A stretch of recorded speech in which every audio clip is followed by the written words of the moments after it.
নমস্কাৰ বন্ধুসকল, মই হিৰেণ। আজি আপোনালোকক এই ভিডিঅ'টোৰ জৰিয়তে আগবঢ়াইছোঁ যে আপোনালোকৰ এই 2025 বৰ্ষৰ এই মাহটোত বৃশ্চিক ৰাশিৰ ব্যক্তিসকলে কেনেধৰণৰ ফলাফল লাভ কৰিব তাৰে সম্পূৰ্ণ তথ্য আপোনালোকক এই ভিডিঅ'টোৰ জৰিয়তে আগবঢ়াইছোঁ, যাতে আপোনালোকৰ সঠিক তথ্য লাভ কৰিব পাৰে। প্ৰথমে মোৰ এই চেনেলটো আপোনালোকে ছাবস্ক্ৰাইব কৰি থ'ব, যাতে মোৰ পিছৰ ভিডিঅ'বিলাক আপোনালোকে সহজে লাভ কৰিব পাৰে।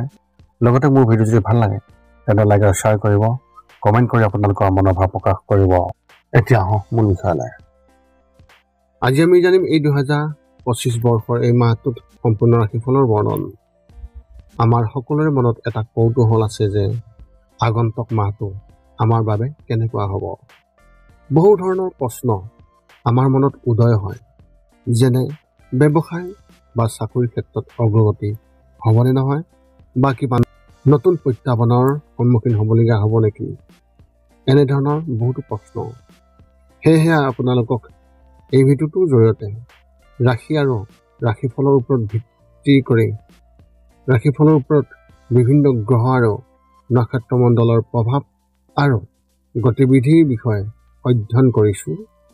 এই কথা মনত ৰাখি আমি আপোনালোকক এই 2025 বৰ্ষৰ এই মাহটোত ৰাশিফলৰ মতে সঠিক মূল্যায়ন কৰিছোঁ, যাতে আপোনালোকে সেই অনুসৰি প্ৰস্তুতি চলাব পাৰে। আপোনালোকে এই ভিডিঅ'ত আপোনালোকৰ পৰিয়াল, আৰ্থিক, কেৰিয়াৰ, শিক্ষা, প্ৰেম আৰু স্বাস্থ্যৰ লগতে আৰু বিভিন্ন তথ্য আপোনালোকে এই ভিডিঅ'ত লাভ কৰিব। ইয়াৰ দ্বাৰা আপুনি জানিব পাৰিব যে আপোনাৰ ৰাশিফলৰ অনুসৰি কি কি প্ৰস্তুতি চলাব লাগিব। গতিকে আপোনাৰ ৰাশিফল অনুসৰি প্ৰস্তুতি চলাওক।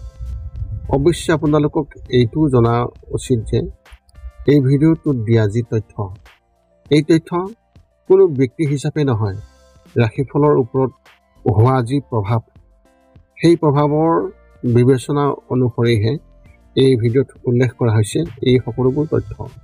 গতিকে এনেদৰে আপুনি আপোনাৰ জীৱনত ঘটিব পৰা সকলো কথাৰ তথ্য লাভ কৰক। গতিকে কোনো পলম নকৰাকৈ এতিয়া আমি এই 2025 বৰ্ষৰ এই মাহটোত যি ৰাশিফলৰ বৰ্ণন, সেই ৰাশিফলৰ বৰ্ণন আপোনালোকক আগবঢ়াবলৈ আগবাঢ়িছোঁ। সৰ্বপ্ৰথম পাৰিবাৰিক জীৱনৰ ক্ষেত্ৰত এনেধৰণৰ। আপোনালোকৰ এই মাহত পাৰিবাৰিক পৰিৱেশ যথেষ্ট মসৃণ হ'ব।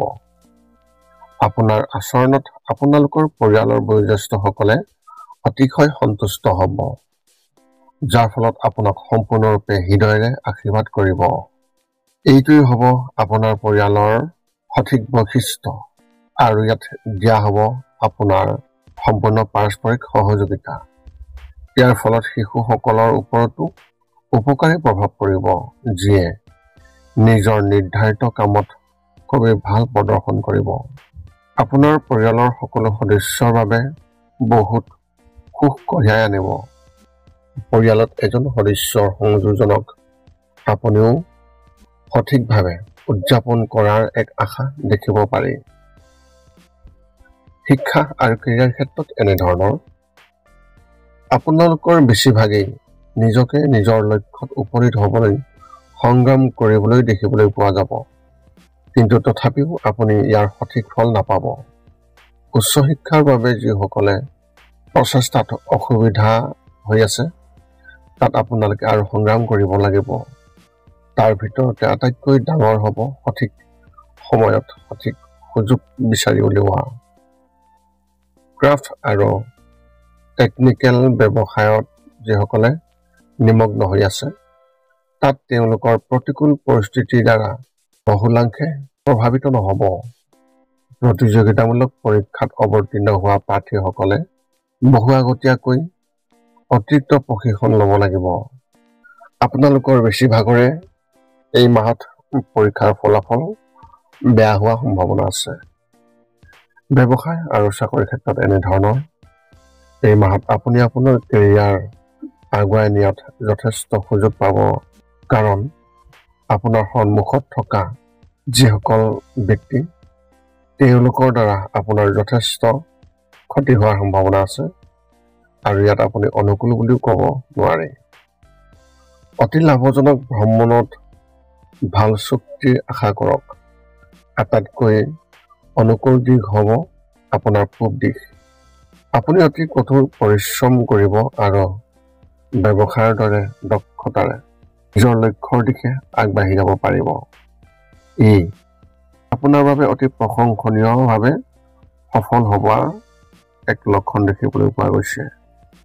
চাকৰি হওক বা ব্যৱসায় হওক, কামৰ স্থান সলনি হোৱাৰ সম্ভাৱনা স্পষ্ট। এইটো ভালৰ বাবে হ'ব। সকলো কোৱা হৈছে যে এই মাহটো আপোনাৰ কেৰিয়াৰৰ সম্ভাৱনাৰ বাবে অত্যন্ত উপকাৰী হ'ব আৰু এই সময়ছোৱাত বহুখিনি লাভ কৰিব পৰা যাব। প্ৰেমৰ ক্ষেত্ৰত এনেধৰণৰ আপোনাৰ প্ৰেমৰ সম্পৰ্কৰ কথা ক'বলৈ গ'লে এই মাহটো আৰম্ভণি অলপ দুৰ্বল হ'ব। সূৰ্য, শনি, বুধ, মংগল আৰু বৃহস্পতিৰ সংযুক্ত প্ৰভাৱে পঞ্চম স্থানত ইয়াৰ প্ৰভাৱ পেলোৱাৰ বাবে আপোনাৰ প্ৰেমৰ সম্পৰ্কত সমস্যাৰ সৃষ্টি কৰিব পাৰে। ইজনে সিজনৰ লগত বিতৰ্ক আৰু কাজিয়াৰ পৰিস্থিতিৰ সৃষ্টি কৰিব পাৰে। আপোনাৰ সম্পৰ্কত বাহিৰৰ মানুহৰ হস্তক্ষেপ আপোনাৰ সম্পৰ্কৰ বাবে অতি ক্ষতিকাৰক বুলি প্ৰমাণিত হ'ব পাৰে। বিবাহিত ব্যক্তিসকলৰ ক্ষেত্ৰত এই গোটেই মাহটো বৃহস্পতি গ্ৰহই আপোনালোকৰ সপ্তম ঘৰৰ ওপৰত তীক্ষ্ণ দৃষ্টি ৰাখিব, যাৰ বাবে আপোনাৰ বৈবাহিক জীৱনত বহুত সুখ পাব। স্বাস্থ্যৰ ক্ষেত্ৰত এনেধৰণৰ এই মাহত আপোনালোকৰ স্বাস্থ্যৰ অনুকূল থাকিব আৰু এই সময়ছোৱাত আপোনাৰ স্বাস্থ্য উৎকৃষ্ট হৈ থাকিব। জ্বৰ আৰু ফুলাৰ দৰে হঠাৎ তীব্ৰ বেমাৰৰ যিকোনো প্ৰৱণতাই যথেষ্ট সকাহ দিব। সকলো সম্ভাৱনাতে আপোনালোকৰ একেবাৰেই আমনি নকৰে। যিকোনো ধৰণৰ দাঁতৰ সমস্যা থকা ব্যক্তিসকলৰ ক্ষেত্ৰত এই কথা অতি প্ৰযোজ্য হ'ব। আপোনাৰ কৃত্ৰিম দাঁত লগত জড়িত যিকোনো অস্বস্তিৰ গুৰুত্ব সহকাৰে ল'ব লাগিব আৰু আৰোগ্য হোৱাৰ সম্ভাৱনাও খুবেই ভাল হ'ব। এই সময়ছোৱা আপোনাৰ স্বাস্থ্যৰ বাবে অনুকূল আৰু সুস্থভাৱে থকা ব্যক্তিসকলেও সমানে সুস্থ হৈ থাকিব বুলি আশা কৰা গৈছে। বৃশ্চিক ৰাশিৰ ব্যক্তিসকলৰ ক্ষেত্ৰত বিশেষ তথ্য এনেধৰণৰ এই মাহত পৰিয়ালত ভাল পৰিৱেশ থাকিব। আপোনাৰ কথাই গুৰুত্ব পাব আৰু আপোনাৰ পৰিকল্পনাবোৰকো সমৰ্থন কৰা হ'ব। পৰিয়ালৰ সদস্যৰ সহযোগিতা থাকিব। বন্ধু বান্ধৱীক লগ পাব।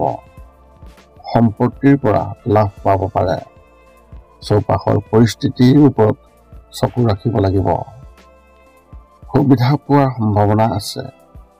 আবদ্ধ কামবোৰ সম্পূৰ্ণ হ'ব আৰু মাটিৰ ক্ষেত্ৰত লাভৱান হ'ব। লেনদেনত সাৱধান হওক। বন্ধুৰ পৰা সহযোগিতা পাব আৰু ধৰ্মীয় কাম কৰাৰ সুযোগ পাব। আপোনাৰ কামত নতুন দায়িত্বও লাভ কৰিব পাৰে। এতিয়া আপুনি সকলো তথ্য লাভ কৰাৰ পিছত এই 5টা কাম কৰিবলৈ আপুনি যিমান পাৰি চেষ্টা কৰক।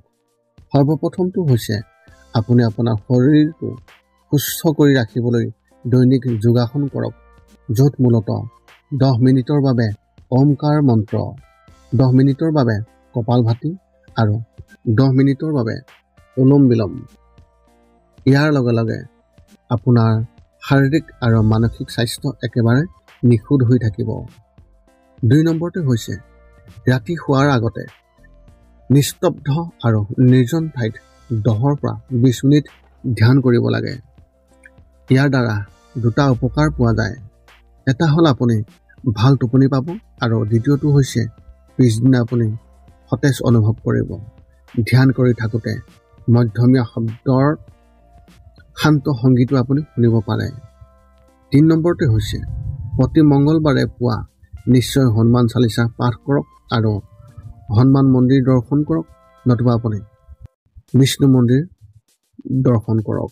ইয়াৰ দ্বাৰা আপোনাৰ আৰু আপোনাৰ পৰিয়ালৰ যিকোনো সদস্যৰ সংকট দূৰ হ'ব আৰু সদায় সুখ আৰু শান্তি থাকিব। 4 নম্বৰটো হৈছে ঘৰৰ বাহিৰত গৰু আৰু কুকুৰক প্ৰতিদিনে আপুনি পাৰিলে খাদ্য খুৱাব লাগে। খাদ্য খোৱাওক আৰু যদি পাৰে চৰাই চিৰিকটি আদিকো খাদ্য আৰু পানীৰ যোগান ধৰক। এই পৃথিৱীখন যিমান আমাৰ সিমানেই সিহঁতৰো। নিতৌ ইহঁতক খুৱাই আমি তেওঁলোকৰ পৰা এক আশীৰ্বাদ লাভ কৰিব পাৰোঁ আৰু আমাৰ ওপৰত থকা গ্ৰহবোৰৰ কুপ্ৰভাৱ দূৰ হ'ব। সদশেষত 5 নম্বৰটো হৈছে আপুনি পাৰিলে মাজে মাজে চৌপাশৰ দুখীয়া ব্যক্তিসকলক আপুনি পাৰিলে সহায় কৰক আৰু ভোকাতুৰ ব্যক্তিসকলক আপুনি পাৰিলে খুৱাবলৈ চেষ্টা কৰক। যদি আপোনাৰ মনত এতিয়াও যদি সম্বন্ধীয় কিবা প্ৰশ্ন আছে তেন্তে আপুনি আমাক আপোনালোকৰ প্ৰশ্ন আমাৰ এই ভিডিঅ'ৰ তলত কমেণ্ট কৰি অৱগত কৰক আৰু আমি আপোনালোকৰ প্ৰশ্নৰ উত্তৰ দিবলৈ আমি সকলো সময়তে সাজু আছোঁ। এই আছিল এই 2025 বৰ্ষৰ আগষ্ট মাহটোত বৃশ্চিক ৰাশি ব্যক্তিসকল লাভ কৰিবলগীয়া সম্পূৰ্ণ ৰাশিফলৰ বৰ্ণন। যদি মোৰ ভিডিঅ'টো ভাল লাগে তেন্তে লাইক শ্বেয়াৰ কমেণ্ট কৰিব, চেনেলটো ছাবস্ক্ৰাইব কৰি থ'ব যাতে কোনো অন্য এটা ভিডিঅ'ৰ জৰিয়তে আপোনালোকৰ লগত সম্পৰ্ক ৰাখিব পাৰোঁ। পুনৰ লগ পাম অন্য এটা ভিডিঅ'ত। আজিলৈ ধন্যবাদ।